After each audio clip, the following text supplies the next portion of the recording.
baba mnamo amekagara navo avo jasinivo ndakadzidza zvakawanda kubata ndikati zvitaure muno rinomira tikabatane chose titsende vana baba vagara zvakanaka zvikuru ativaumberere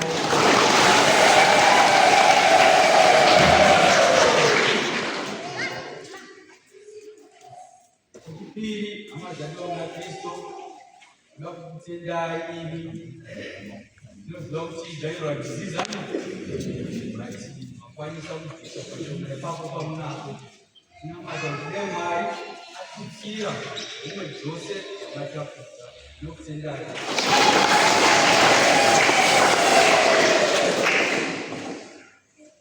chechitatu ndinoda kukuimbisai pandadzokera kuchikoro ndakunamatirai zvishoo zvenyu zvemwoyo yenyu zvizadzikiswe nevo Mwari Baba uyewo imi muchanga makunamatira kuti Mwari nakutanga basa revangeri varisvitse mumakanaka.